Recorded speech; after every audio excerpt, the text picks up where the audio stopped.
오늘은 유럽 전체를 공포로 몰아넣었던 몽골 제국의 압도적인 유럽 원정과 그 갑작스러운 철수에 대해 이야기해 볼까 합니다.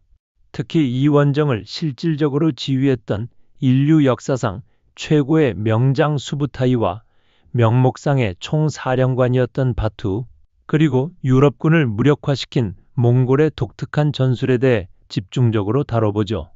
1227년 칭기즈칸이 세상을 떠난 후 그의 셋째 아들 오고타이가 몽골 제국의 2대 칸에 올랐습니다. 오고타이 칸은 단순한 약탈이 아닌 진정한 대제국 건설을 목표로 삼았죠. 1235년 카라코름에서 열린 쿠릴타이에서 오고타이 칸은 세 방향으로 동시에 대원정을 감행하기로 결정했습니다. 남송 정벌, 고려 제정벌, 그리고 서방 원정이었죠. 이 서방 원정의 명목상 총사령관으로는 칭기즈칸의 장남 주치의 차남인 바투가 임명되었습니다. 하지만 실제 지휘권은 칭기즈칸이 가장 신임했던 명장 수부타이에게 있었죠. 당시 수부타이는 이미 60세의 노장이었지만 그의 군사적 천재성은 조금도 쇠퇴하지 않았습니다. 수부타이는 1176년 오논강 상류 지역에서 우량 카이족의 대장장이 집안에서 태어났습니다. 그의 형 젤메가 먼저 태무진을 섬기며 명성을 떨쳤고 수부타이도 형을 따라 칭기즈칸의 마카에 들어갔죠. 어린 시절부터 전략회의에 배석하며 전쟁의 기술을 익힌 수부타이는 타고난 전략가였습니다. 1206년 몽골 제국이 세워지자 수부타이는 천호장에 임명되었고 칭기즈칸은 그의 뛰어난 재능을 알아보고 사선봉 중 한 명인 제베의 부관으로 임명했습니다. 이것이 역사상 최고의 명장을 탄생시키는 결정적 계기가 되었죠. 제베 밑에서 실전 경험을 쌓은 수부타이는 곧 독자적인 작전 지휘권을 얻게 되었습니다. 1219년 호라즘 제국 원정 때 수부타이는 제베와 함께 2만의 군대로 호라즘의 왕을 추격하는 임무를 맡았습니다. 이 추격 과정에서 수부타이는 상식을 초월하는 전공을 세웠죠. 이란, 이라크, 코카서스 지역을 모두 정복하고 그대로 북상하여 투르크를 박살내고 조지아, 쿠만족의 킵차크까지 멸망시켰습니다. 1223년 칼카강 전투에서 수부타이는 러시아와 킵차크 연합군을 상대로 압도적인 승리를 거뒀습니다. 이 전투는 동서양이 맞붙은 첫 대규모 전쟁이었고 몽골의 전술이 얼마나 우수한지를 보여주는 결정적 계기가 되었죠. 당시 러시아 연합군은 약 8만의 병력을 동원했지만 몽골군의 독특한 전술 앞에서는 속수무책이었습니다. 1236년 본격적인 제2차 서방원정이 시작되었습니다. 바투가 총사령관에 임명되었고 오고타이의 장남 구유크, 툴루이의 장남 몽케, 그리고 수부타이가 부사령관으로 출정했죠. 약 15만에 달하는 대군이 서쪽으로 향했습니다. 원정군은 먼저 우랄 산맥을 넘어 볼가, 불가르를 침공했습니다. 수부타이는 공포 전략을 구사했죠. 항복하지 않는 도시의 주민 80%를 학살함으로써 다른 도시들이 저항 의지를 잃게 만들었습니다. 이것은 잔혹했지만 효율적인 전략이었습니다. 1237년 12월 몽골군은 러시아의 랴잔 대공국으로 진격했습니다. 랴잔의 군인들과 시민들은 끝까지 항전했지만 5일간의 전투 끝에 도시는 함락되었고 방어군은 전멸했죠. 다음 차례는 블라디미르 대공국이었습니다. 몽골군은 1237년부터 1238년 겨울 동안 얼어붙은 강을 빠른 속도로 건너다니며 러시아 최강의 군대를 보유한 블라디미르 대공국의 여러 도시들을 휩쓸었습니다. 러시아 역사에서 겨울에 침략하여 성공한 유일한 사례였죠. 히틀러도 나폴레옹도 해내지 못한 일을 몽골군은 해냈습니다. 1238년 3월 4일 시트강 전투에서 블라디미르 대공 유리 2세가 전사하면서 러시아의 저항은 사실상 끝났습니다. 이어서 야로슬라블, 트베르, 볼가 강변의 여러 러시아 국가들이 몽골군의 발구발에 초토화되었습니다. 다만 노브고로드 공화국만은 운이 좋았죠. 얼음이 녹으면서 그 일대가 늪지대로 변하는 바람에 몽골군이 전진을 포기하고 초원지대로 방향을 틀었기 때문입니다. 1240년 몽골군은 키예프로 진격했습니다. 키예프는 당시 러시아의 가장 중요한 도시였죠. 키예프가 점령되자 주민들은 모두 죽거나 노예가 되었습니다. 이로써 러시아 전역이 몽골의 지배 아래 들어갔고 이후 약 240년간 이어질 타타르의 멍해가 시작되었습니다. 러시아를 정복한 몽골군은 이제 유럽으로 눈을 돌렸습니다. 몽골군은 갈리치아와 보리니아를 휩쓸고 폴란드와 헝가리로 진격했죠. 수부타이는 군대를 둘로 나누는 대담한 작전을 구사했습니다. 일부는 폴란드를 침공해 배후의 위협을 차단하고 본대는 헝가리를 공격하는 전략이었습니다. 이때 유럽군과 몽골군의 전술 차이가 극명하게 드러났습니다. 중세 유럽의 전술은 한마디로 기사를 중심으로 한 중장기병의 일제 돌격이었죠. 당시 기사들은 철갑옷과 긴 창 등 1인당 70kg에 이르는 보호장구를 착용했습니다. 한 번 넘어지면 종자가 도와주지 않으면 일어서기도 힘들 정도였죠. 기사들은 자존심이 강했고 후퇴를 치욕으로 여겼습니다. 그들의 전술은 오직 정면 돌파뿐이었죠. 무거운 갑옷을 입은 기사단이 밀집 대형을 이루어 일제히 돌격하면 대부분의 적군은 그 충격만으로도 무너졌습니다.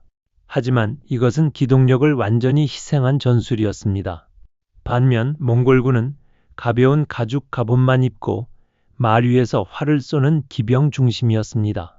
그들은 유럽 활보다 2배 이상 멀리 날아가는 몽골 활을 사용했고 한 사람당 한 마리에서 4마리의 말을 보유하고 있었죠. 휴대용 식량으로 밥도 잠도 말 위에서 해결하며 하루 24시간 달릴 수 있는 탁월한 기동력을 자랑했습니다. 무엇보다 몽골군에게는 망구다이라는 독특한 전술이 있었습니다. 망구다이는 몽골어로 붉은 전사라는 뜻이죠. 이것은 위장 후퇴를 이용한 유인 섬멸 전술이었습니다.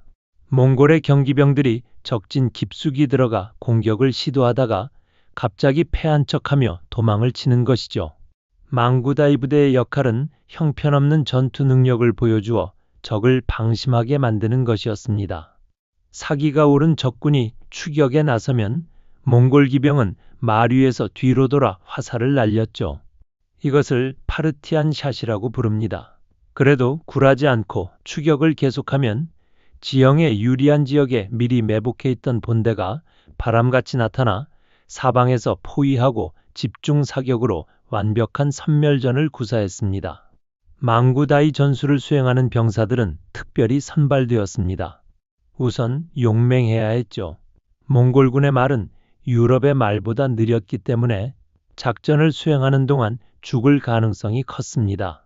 실제로 적을 유인하는 과정에서 수많은 망구다이 전사들이 희생되었지만 그들은 기꺼이 그 임무를 수행했습니다.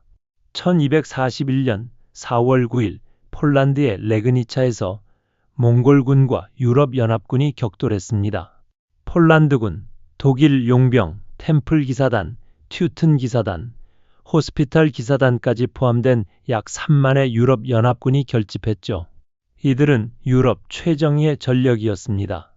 하지만 몽골군은 망구다이 전술로 이들을 유린했습니다. 몽골군은 무려 6일 동안 공격과 후퇴를 반복하며 유럽연합군을 본진이 있는 곳까지 유도했죠. 유럽군은 계속된 추격전으로 지칠 대로 지쳤고 진영마저 분열되었습니다. 마침내 몽골 본진과 마주쳤을 때 유럽연합군은 제대로 싸워보지도 못하고 괴멸당했습니다. 폴란드의 헨리크 2세 공작이 전사했고 템플 기사단은 거의 전멸했죠. 몽골군은 전리품으로 잘린 귀를 9자루나 모았다고 합니다. 같은 시기 수부타이와 바투가 이끄는 본대는 헝가리를 공격하고 있었습니다. 헝가리 왕 벨러 4세는 주변 국가들의 지원을 요청했지만 아무도 도울 수 없었죠. 헝가리 내부에서도 국왕과 귀족들 간의 오랜 분열로 제대로 된 방어 준비를 하지 못했습니다. 1241년 4월 11일 헝가리의 모이 평원에서 결전이 벌어졌습니다. 수부타이는 이 전투에서 자신의 전술적 천재성을 유감없이 발휘했죠. 헝가리군은 사요강을 사이에 두고 진을 쳤습니다. 수부타이는 정면에서 공격하는 척하며 헝가리군의 주의를 끌었고 실제로는 우회 부대를 보내 배후를 차단했습니다. 헝가리군이 포위되었다는 사실을 깨달았을 때는 이미 늦었습니다. 하지만 수부타이는 의도적으로 한쪽 포위망을 열어두었죠. 헝가리군이 그쪽으로 탈출하려고 몰려들자 몽골군은 도망치는 적군을 향해 끊임없이 화살을 퍼부었습니다. 헝가리군은 완전히 와해되었고 약 6만 명이 전사했습니다. 벨러 사세는 간신히 탈출했지만 헝가리 인구의 3분의 1이 이 전쟁에서 사망했습니다. 헝가리는 사실상 멸망한 것이나 다름없었죠. 몽골군은 헝가리와 크로아티아를 초토화한 후 오스트리아로 진격했습니다. 1241년 가을 몽골군은 오스트리아 동부까지 진출했고 일부 부대는 빈 근처까지 도달했습니다. 오고타이 칸은 바투에게 서유럽 정복의 허가를 내렸고 수부타이는 이탈리아, 체코, 남부 독일을 정복할 계획을 세우고 있었습니다. 유럽은 공포에 휩싸였습니다. 당시 유럽 사람들에게 몽골은 지옥에서 온 악마였죠. 그들은 몽골인들을 타르타르라고 불렀는데 이것은 지옥을 의미했습니다. 어디서 왔는지, 어떤 인종인지, 무엇을 믿는지 아무도 알 수 없었습니다. 신성 로마 제국 황제 프리드리히 2세는 절망했습니다. 몽골군을 막을 방법이 없었죠. 바투는 프리드리히 2세에게 편지를 보냈습니다. 나는 너의 왕위를 빼앗으러 가고 있다는 내용이었습니다. 서유럽의 멸망은 시간 문제로 보였습니다. 그런데 1241년 12월 11일 몽골 본국 카라코름에서 충격적인 소식이 날아들었습니다. 오고타이 칸이 급사했다는 것이었죠. 오고타이 칸은 만년의 과도한 음주로 건강을 해쳤습니다.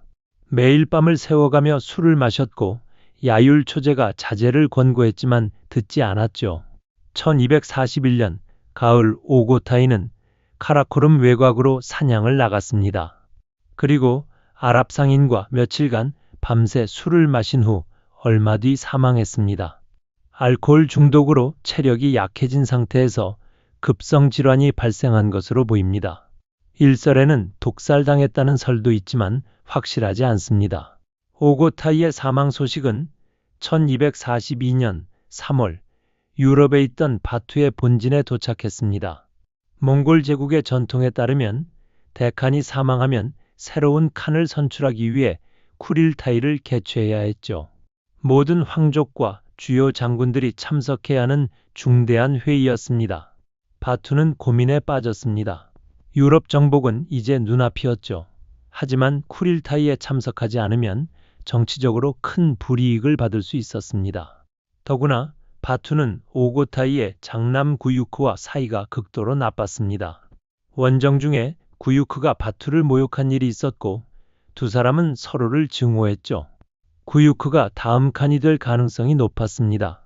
바투가 몽골 본국에 가지 않으면 구유크는 바투를 제거할 명분을 얻게 되는 것이었죠. 결국 바투는 원정을 중단하고 회군을 명령했습니다.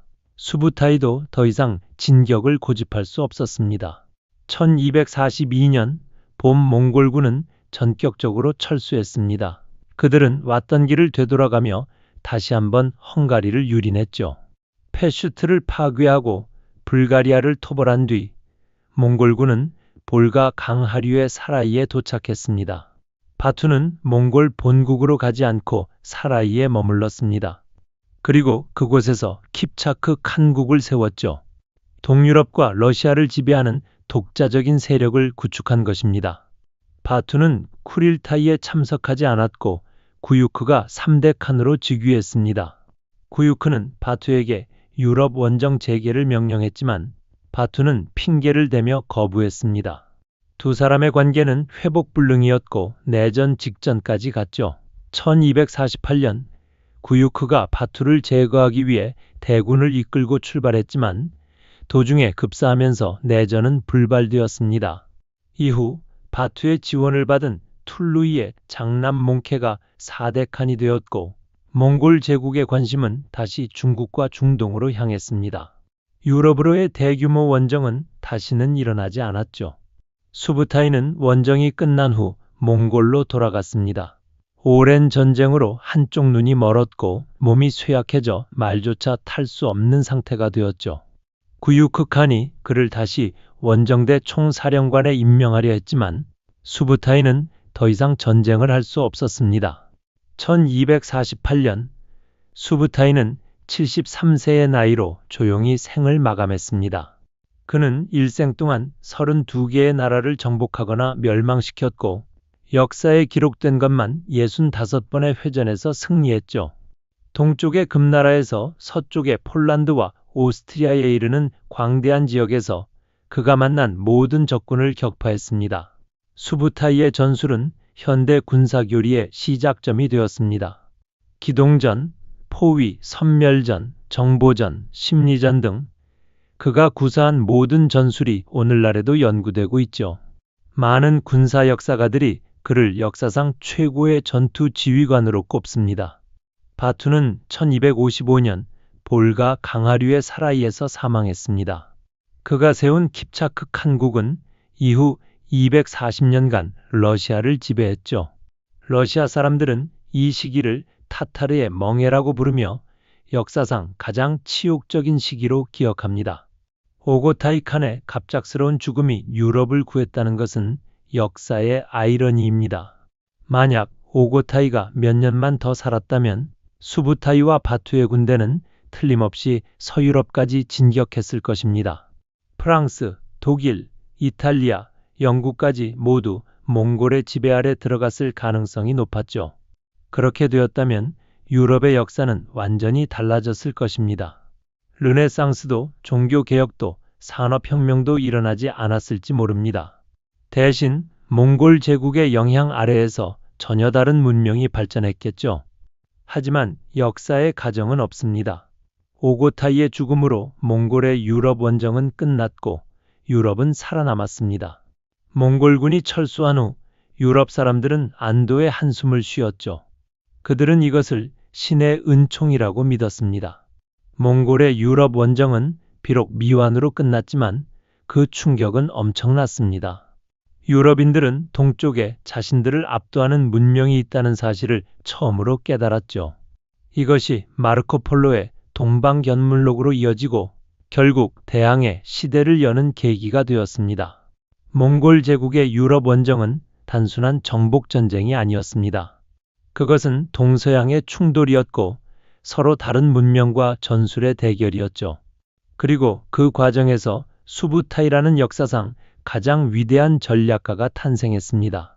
몽골의 압도적인 유럽 원정과 갑작스러운 철수, 그 극적인 역사 이야기는 여기까지입니다. 끝까지 시청해주신 여러분께 진심으로 감사드립니다. 구독과 좋아요는 더 좋은 역사 콘텐츠를 만드는 큰 힘이 됩니다.